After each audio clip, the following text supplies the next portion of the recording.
नमस्कार, मैं हूं आपके साथ अमित शाह। वक्त हो गया है रिपोर्टर्स रिपोर्ट का, तो आइए नजर डालते हैं इस वक्त की खबरों पर।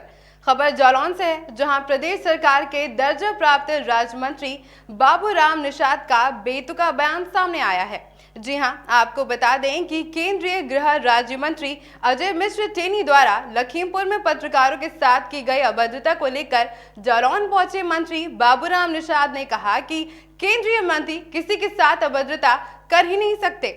मीडिया में जो वीडियो वायरल हो रहा है उसे तोड़ मरोड़ कर पेश किया गया है। इसके साथ ही वो अपनी सरकार की उपलब्धियां गिनाने में लग गए। उन्होंने कांग्रेस सरकार पर भी जोरदार हमला बोला।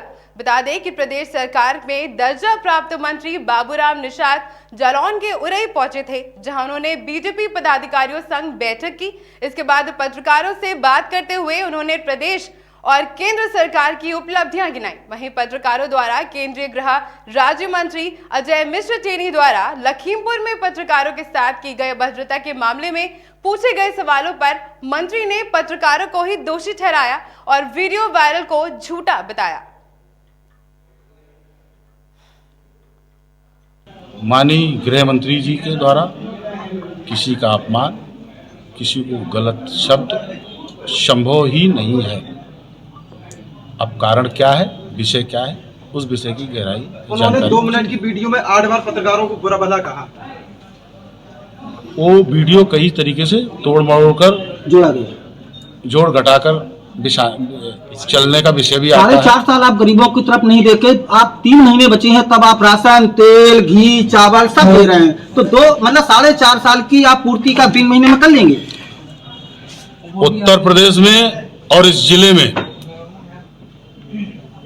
गरीबों के आवास, गरीबों को शौचालय, प्रधानमंत्री सम्मान निधि, राशन का वितरण, कोरोना काल में जब राजनीतिक दल के कार्यकर्ता छुपे बैठे थे अपने अपने घरों में और भारतीय जनता पार्टी के कार्यकर्ता और नेता और मंत्री, मुख्यमंत्री जनता की सेवा में खड़े थे।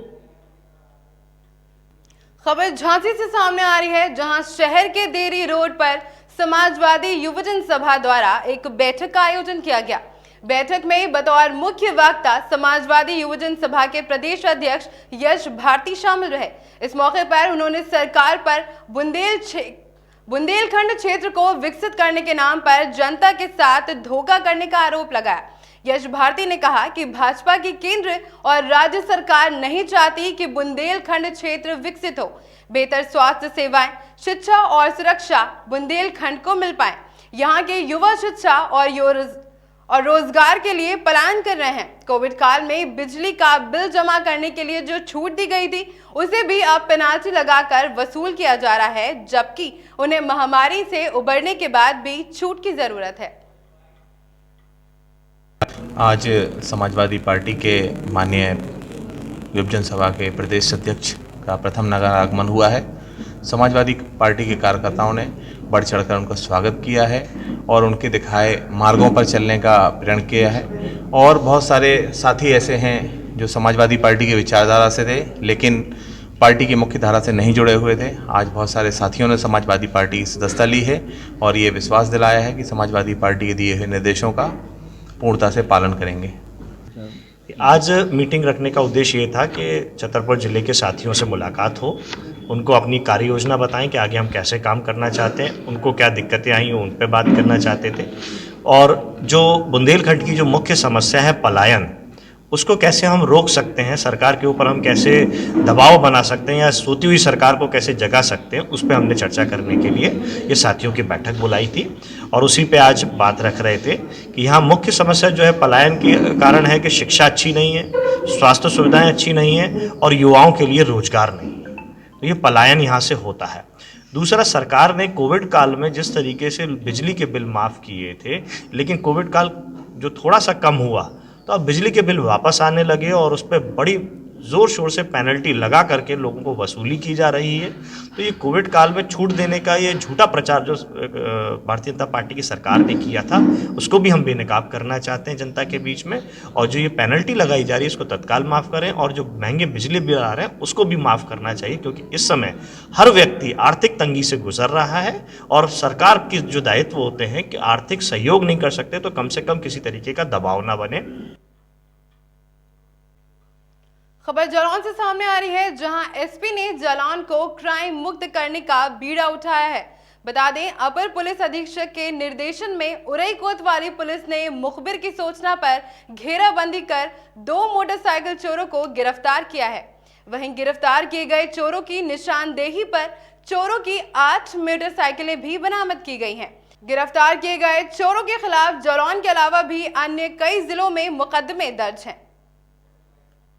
देखिए, थाना कोतवाली उरई पुलिस द्वारा 2 बाइक चोरों को गिरफ्तार किया गया है। इनके कब्जे से कुल 10 बाइकें बरामद हुई हैं। इन दोनों बाइक चोरों का नाम देवेंद्र सन ऑफ भगवान दास है और बबलू सन ऑफ राम सिंह है। और ये दोनों, जो एक जिसमें एक जालौन का रहने वाला है और एक हमीरपुर जनपद का रहने वाला है, यह एक अंतर जनपदीय गैंग है जो कि अलग अलग जगहों से और अलग अलग जनपदों से मोटरसाइकिलें चोरी करता है और इधर उधर इन लोगों को जो है देहात क्षेत्र में, सुदूर क्षेत्रों में इन मोटरसाइकिलों को बेच के अवैध रूप से धनार्जन करते हैं। सर, ये किस तरीके से घटना को अंजाम देते हैं? ये इनके पास कुछ मास्टर कीज भी हैं और ये लोग काफ़ी एक्सपर्ट हैं। इनका पुराना आपराधिक इतिहास भी मिला है और इस तरह से ये काफ़ी सक्रिय वाहन चोरों का गैंग है, गिरोह है। उसमें से 2 लोगों की गिरफ्तारी की गई है। इनके पुराने आपराधिक इतिहास भी मिले हैं। जनपद जालौन में, जनपद हमीरपुर में भी और आसपास में भी, कानपुर देहात में भी इन लोगों ने घटनाएं की हैं। तो इस तरह से इनकी अब गिरफ्तारी करके इनको जेल भेजा जा रहा है और अग्रिम विधिक कार्रवाई। मामला बांदा के सिमोनी गांव का है, जहां पर मौनी धाम आश्रम पर 3 दिवसीय भंडारे का आयोजन किया जा रहा है। इस दौरान भारतीय जनता पार्टी के प्रदेश अध्यक्ष स्वतंत्र देव सिंह हेलीकॉप्टर से मौनी धाम पहुंचे, जहां महाराज के दर्शन के बाद मौनी बाबा की समाधि पर माथा टेक उनसे आशीर्वाद लिया और प्रसाद लिया। उसके बाद हेलीकॉप्टर से वो रवाना हुए। हेलीकॉप्टर देखने वालों की भीड़ हजारों की संख्या में थी। आपको बता दें कि अमरोहा के जिला अस्पताल परिसर में गुरुवार को निरीक्षण करने के लिए एमकॉस की टीम पहुंची, जिनका स्वागत करने के लिए जिला अस्पताल के चिकित्सा अधीक्षक सहित जिला अस्पताल के तमाम डॉक्टर्स और स्टाफ मौजूद रहे। इस दौरान एमकॉस की टीम में शामिल सभी डॉक्टर्स का स्वागत किया गया और इस्तेमाल होने वाले साबुन का जिला अस्पताल में निरीक्षण करने के लिए आमंत्रित किया गया। बता दें कि ये टीम जिला अस्पताल में तमाम बिंदुओं पर गुणवत्ता की जांच करेगी और जनपद में ये टीम जिला अस्पताल परिसर में 3 दिन रहकर जांच करके रिपोर्ट। फिलहाल बस इतना ही। देश और दुनिया की तमाम खबरों के लिए बने रहे हमारे साथ और देखते रहें खबरों की दुनिया।